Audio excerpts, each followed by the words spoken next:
Hello, welcome to another episode of the Expect Performance podcast. And today I'd like to invite you into the realm of my profession. I am by profession a strength and conditioning specialist, and I work with a variety of people, both for changes in body composition, lifestyle, as well as specializing in golf fitness too.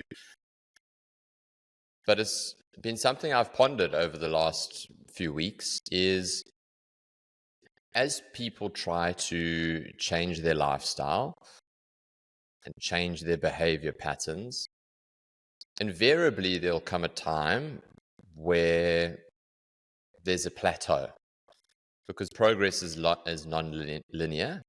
So here is an episode that will help you with a little troubleshooting checklist for why you've stalled, maybe why you aren't achieving the results that you'd like to achieve with respect to your body and your fitness. So number one is calories, energy, okay? To lose weight, you have to be in a calorie deficit, okay? That is not new information. That is pretty widely accepted. And why I want to stress this point in the beginning is I want to get into the basics of metabolism and your metabolic rate. Okay, so in other words, for you to lose weight, you have to burn more calories than you consume. Okay, so then let's start with burning the calories. So how do we burn calories? And this is where metabolic rate comes in. So metabolic rate effectively is the rate at which your body uses energy. Okay, that's simple enough. Then there's 4 ways that your body uses energy. All right, we know about exercise, but what are the 3 others? The main one is your basal metabolic rate or your resting metabolic rate. Now, this is the rate of energy expenditure for an individual at rest, lying on their back, immediately after 8 hours of sleep and 12 hours of fasting. Okay, that is your basal metabolic rate. That is how they work it out. This reflects the minimum amount of energy required for the body to survive. More recently, it's referred to as resting metabolic rate because that doesn't require the stringent criteria for assessing basal metabolic rate, which is the 12 hours of sleep, then lying on your back, and then 8 hours of sleep, 12 hours of fasting, and then lying on your back. This is responsible for 60 to 70% of your daily calories burnt. That's a massive amount. So exercise, for example, is the 4th way, and that can vary between 15 to 30%. Realistically, for most people, it's closer to the 15%. So the adage of you can't out-train a poor diet is very relevant here, because if you exercise really, really well and you need to lose weight, so you need to be in a calorie deficit, I'm afraid that it only is contributing to 15 to 20%, and really people that perform a lot of exercise, 30% of your daily calories burnt. So bit of a tricky one then. The second one is the thermic effect of food. Okay, so the calories burnt digesting your food, right? So that's about 10%. And then you've got what's called non-exercise activity thermogenesis, or NEAT as the acronym. And that's 15 to 30%, all right, of your daily calories burned. For people that are really active, like they have a job where they walk a lot and they climb up and down steps all the time, it can be as high as 50%, 50%. But that is in very, very rare cases. So here's the thing about calories burnt in a day. There's a sweet spot when it comes to weight loss in particular and how many calories you should be in a deficit by on a daily basis.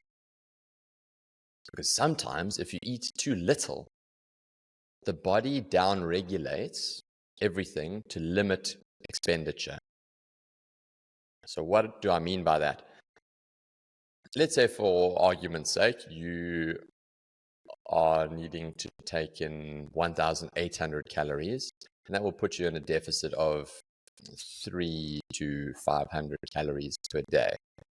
And that would be good for sustainable weight loss. But what about if you are now on 1,000 calories? So you're not eating very much, you borderline starving yourself, and yet you just don't seem to lose the weight as quickly as the punishment that you're putting yourself through. And the reason for that is the body is going to cut back on everything else. So in other words, you're going to be so tired and lacking in energy that your calories burned through option 3, the non-exercise activity thermogenesis, is not going to be where it needs to be. So non-exercise activity thermogenesis is basically all your fidgeting, your daily movements that are going to burn calories. So by me swaying forwards and backwards on the chair, going up and down the steps, scratching my chin, every little movement that happens throughout the day that is not technically exercise but fidgeting, that's non-exercise activity thermogenesis. The steps that you take in a day, walking around everywhere.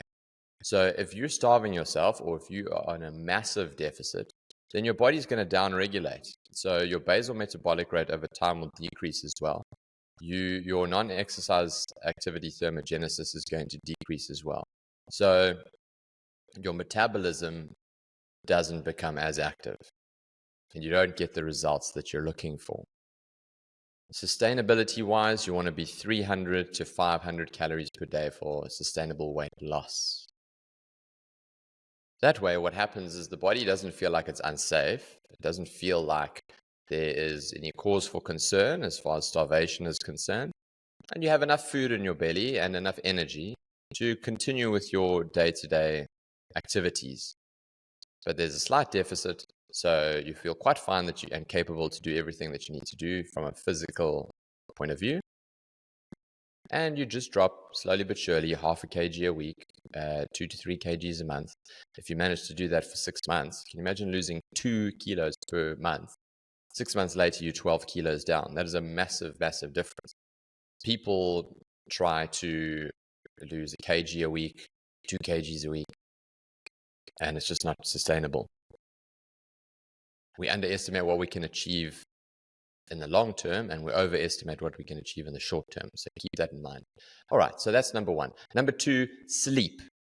Sleep is massive for fat loss and for being in shape. Why? Because our hormones that are responsible for muscle repair and muscle growth, a good example of that would be growth hormone, spikes when you're in your deep sleep. So if you're not getting enough sleep and you're not getting into a deep sleep, you don't get that advantageous hormonal response. But let's take a look at some studies.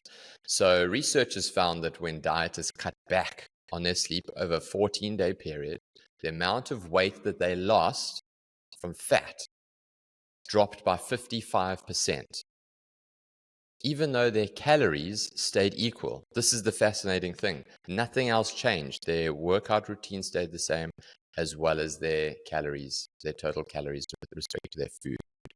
They were broken up into groups of, for the first time, they were 8.5 hours sleep.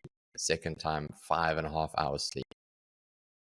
Within just 4 days of having insufficient sleep, the body's ability to produce insulin, which is a hormone that's required to change sugars and starches and other foods into energy, went all over the show. Insulin sensitivity then dropped by 30%. That is huge. Here's why that's bad. The body doesn't respond properly to insulin. When the body doesn't respond properly to insulin, your body has trouble processing fats from your bloodstream. So it ends up storing them as fat. So that tire that goes around the waist, that is quite common with people who have an inability to respond to insulin effectively. Too little sleep also triggers a cortisol spike. So cortisol is your stress hormone. And that hormone signals to the body to conserve energy to fuel 4 hours when you're awake. So massive sleep with respect to fat loss. For the golfers out there, they actually did studies on the golf games of players who were being treated for obstructive sleep apnea syndrome. So that's a blockage of the upper airway and makes sleep very difficult. So uninterrupted sleep is quite challenging for those people. And they compared them to a control group of golfers who didn't have sleep apnea. After posting 20 rounds of golf over 6 months, the golfers who didn't have sleep apnea saw no significant change in the handicap index, so they remained the same. However, the golfers who had sleep apnea and then underwent treatment for improving the quality of their sleep saw their handicap drop by an average of 11.3%. Golfers who were under 12 handicap improved their handicap by an average of 31%. That is crazy.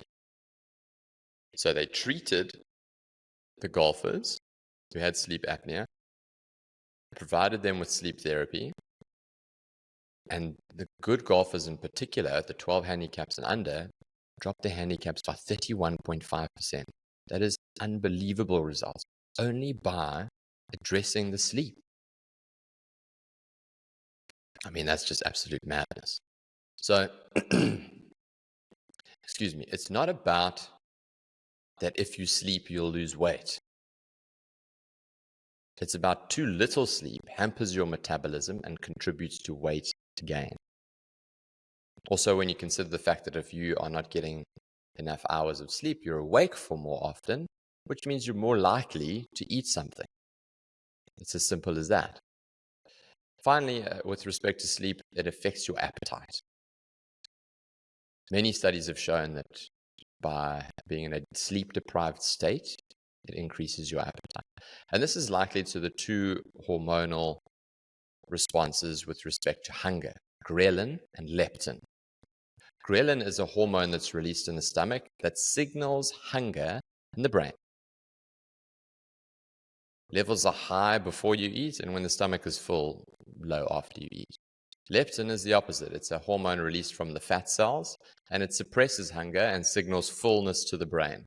So when you don't get adequate sleep, the body makes more ghrelin and less leptin, leaving you hungry and increasing your appetite. A study of over 1,000 people found that those who slept for shorter durations had 14.9% higher ghrelin levels. Grr, I'm hungry, that's how you remember it.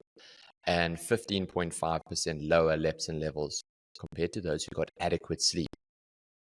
Shorter sleepers also had higher body mass indexes. So this is something that you need to consider. You might be training very hard. You might be even eating well, hitting your calories. But maybe your sleep is out. So that's troubleshooting number 2. Moving on to number 3, we're going to go with not lifting heavy enough. This is a big mistake that I see in particularly my female clients, is that there's a reluctance to lift really heavy in the gym. 95% of women, when they get into the gym, the objective and the goal is to look more toned. What toned means is to have more muscle and less fat. To gain more muscle, that means that you need to lift heavy. And you need to progressively overload. So as you get stronger, you then lift heavier weights, which leads to a stimulus change and then a higher adaptation in response to the stimulus. So if you are not lifting at a high enough intensity, then you're not going to get that progressive overload and you're not going to get the response of the muscles growing back bigger and therefore changing the tone and the body composition. People underestimate, particularly women, how strong the ladies are in the gym of your average, let's say, bikini model, fitness model that you might see on Instagram or Facebook or YouTube, they underestimate how strong those women are to get the glutes that they've got, to be as toned as they are. If they had to put the weights that they lift down on their respective social media handles, it would be a massive shock for a lot of women, I think. So aim to really lift heavy, not necessarily go through the motions and lift for the sake of lifting, and just get on the cardio machine and think that you're burning calories, and that's going to lead to you getting the body that you want. Now, there's a little catch to this one, because I spoke earlier about out-training a bad diet. And there's a couple of cliches in the fitness industry with respect to things like no pain, no gain. Pain is weakness leaving the body is another one. There's a whole ton of them, but it refers to this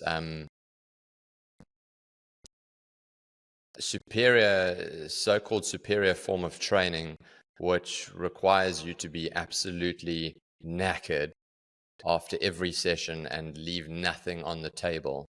And you should be completely poked and sore and sweating everywhere for that to be a justifiable session to meeting your goals, which is not the case at all. We spoke about going back to metabolic rate and how we burn our calories, and exercise is such a small contributor to that, 15 to 30%.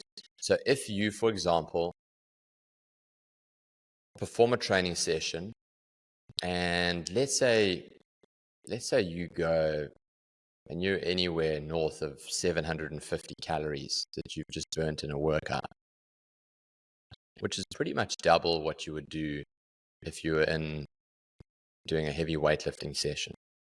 And let's say it's high intensity interval training that almost nobody does, by the way. That's just normally, it's actually medium intensity interval training that people think that they're doing HIIT.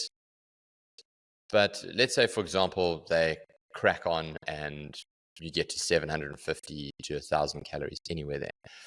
And that's great. You think, wow, I've burned so many calories. I'm really going to be in a deficit today. But then, because you're so poked, you sit on the couch for the rest of the day. You catch the lift anywhere you need to go. You skip going to the shops because you're going to go and earn that rest that you performed with your intense workout. And you're going to go and sit on the couch and you're going to enjoy a movie and you're going to chill out. And that's how you're going to reward yourself. From a mental aspect, that could be very cool. So if that's the goal, then more power to you.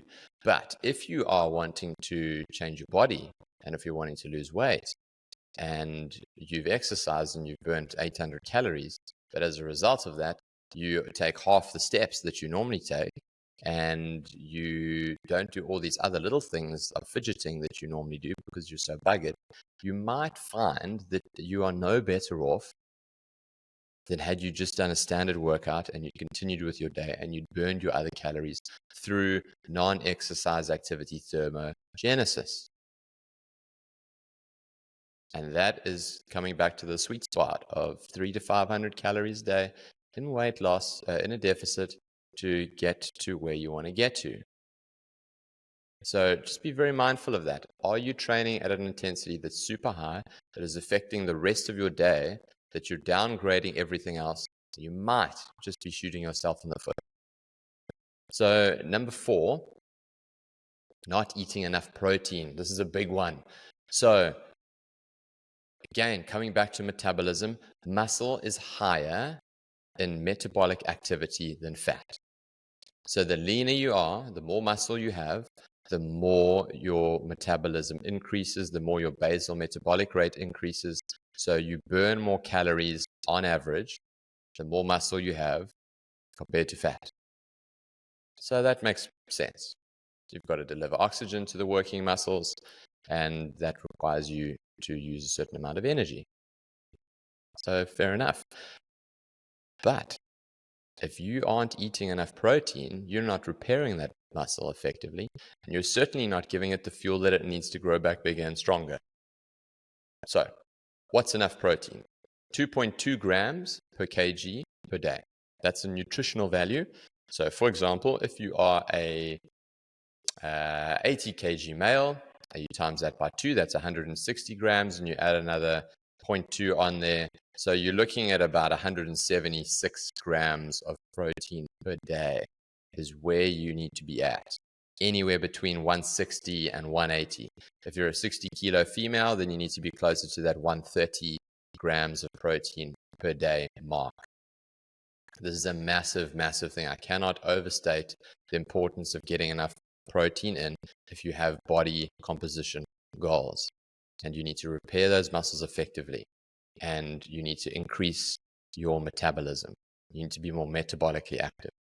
Another thing that people don't realize is, we spoke again about the thermic effect of food, so your food digestion. Protein is the most difficult food group to digest. So you've got protein, you've got carbohydrates, and you've got fats. Protein, 20% to 30% of the caloric value of that food, you will use that energy, you will use that amount of energy to digest that food. So for easy maths, let's say you have 100 calories worth of chicken breast, skinless, lean chicken breast. You will use 20 to 30 calories to process that, which means you're only digesting, and only 70 to 80 calories of that is being used in your body after you've digested it. When you compare that to fats, 0 to 3% of the caloric value is used as energy to digest that food, and carbs 5 to 10%. So you're getting way more bang for your buck if you bump up that protein, because that net value is so much better than if you compare it to fats and if you compare it to carbs. So you're seeing the entire picture now. Your sleep is going to affect the types of foods that you're wanting to crave and you're wanting to eat. So you're going to be craving calorie dense foods that are high in fats and high in carbohydrates, low in protein, low in vitamins and minerals. So, and also are easily digestible, so you don't feel as full afterwards. So you have a higher net caloric intake after you've digested those foods. So you see how this is all interlinked. But let's move on to the final one, which would be time. Now, this is a pet peeve of mine when it comes to people trying to justify why it is that they can't exercise. And the phrase is, I just don't have enough time.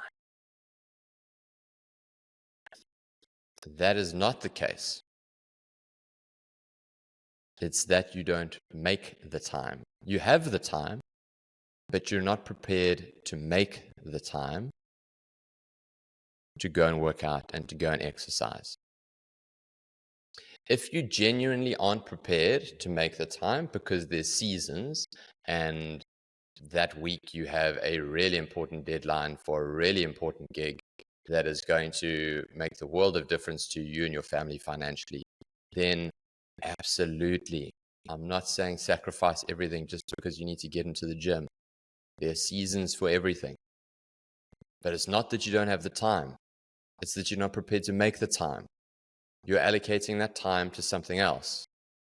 Every decision that you make, every time that you say yes to something, you're saying no to something else. There's an opportunity cost with every decision that we make. So, the question that you have to ask yourself is, first of all, be accountable.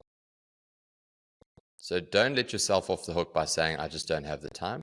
Acknowledge the fact that at this stage in time, you are not prepared to make the time. Once you've done that, first question you have to ask yourself is, does your physical state and physical well-being bother you?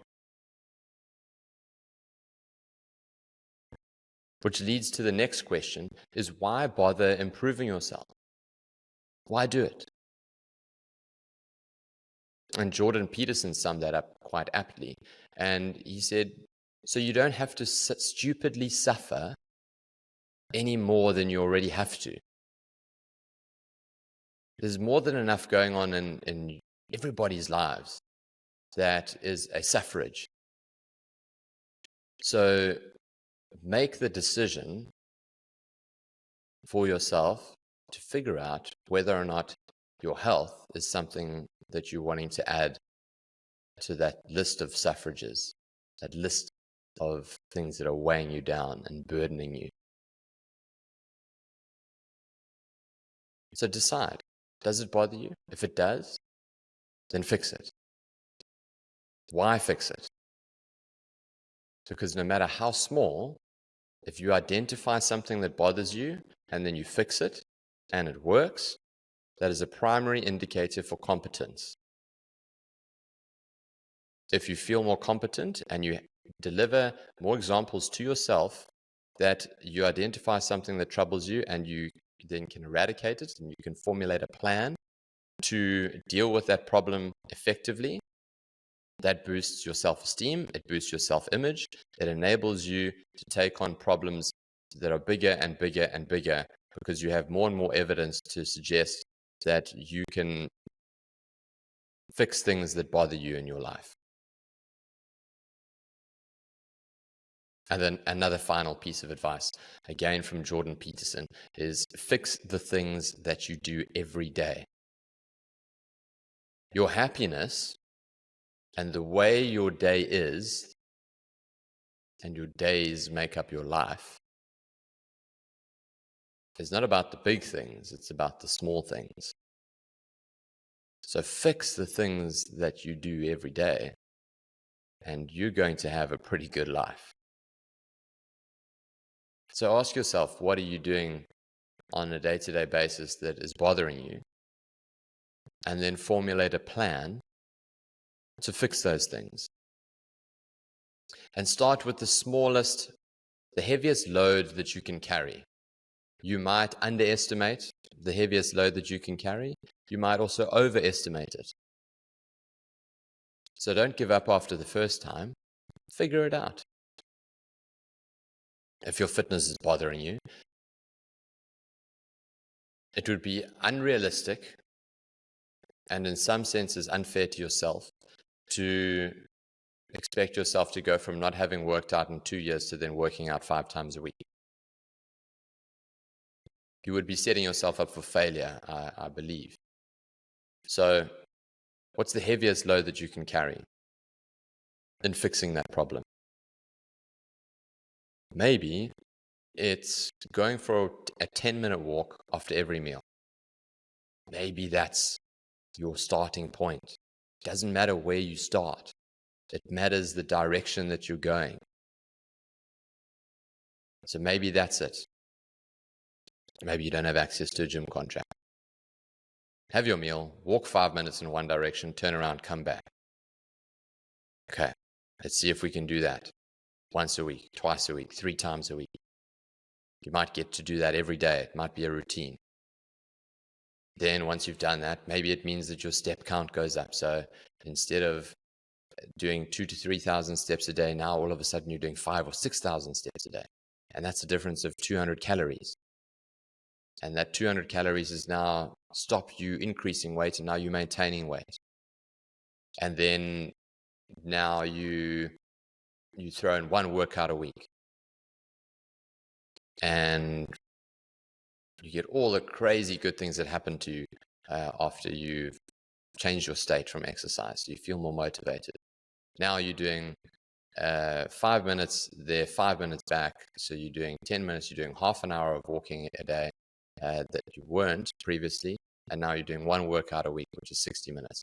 So now you're doing 30 minutes a day. That's 210 minutes, plus you're doing a 60-minute workout. You're now doing 270 minutes of exercise per week that you were previously not doing. And then you extrapolate that over a month, over a year, and see where you end up. That is the compounding effect of fixing the things that you do every day. So if I can bring it all back together from the top, this is your checklist for if you aren't where you want to be with your wellness. Reasons why you're not improving. Troubleshooting, number 1, take a look at your calories. Make sure that you're in the sweet spot. Understand that you are not able to outtrain a poor diet, and understand where are the areas that you can improve with little to no extra effort. Sleep. Get your sleep. Get those positive hormones that are responsible for helping you in your journey to being leaner and having more muscle. Get into a deep sleep. Let the hormones work for you. Get into a better headspace. For golfers, if you can play better golf, I mean, that's a no-brainer. Number 3, lift heavier. Aim to lift heavier. If, on a side note, the program says 3 sets of 10 repetitions, that means that on the 10th repetition, you should be borderline failing. Like you might be able to do an 11th rep, but it's 50-50. So you're failing anywhere between 9 and 11 reps on that weight for 3 sets with the adequate rest in between, which would be between 2 to 2.5 minutes. That is how heavy you should be lifting. And if by the 3rd set, let's say it's for 3 sets of 10 reps, if by the 3rd set you're using the same weight all the way throughout, by the way, if by the 3rd set you find that you can do 2 extra reps, that's your indication to go 1 weight heavier. So lift heavy, get strong. But then on the flip side of that, aiming to burn a 750 to 1,000 calorie workout is also not going to work if that's at the detriment or to the detriment of the rest of your metabolic processes. Number 4, eat enough protein. 2.2 grams per kilo per day. Muscle is higher in metabolic activity than fat. It also requires more digestion. So the net caloric effect of digesting a protein is way more advantageous than fats and carbohydrates. And finally, time. Take accountability. It is not about the fact that you do not have time. It's about the fact that you are not prepared to make time. So decide whether or not you're prepared to make the time, and then decide what bothers you, fix what bothers you, and give yourself evidence to suggest that you are a competent human being. Thank you very much. If you liked the show and you found this very useful, then please, by all means, leave me a comment, and then maybe I can do more of these episodes in the future. Thank you very much. Sayonara.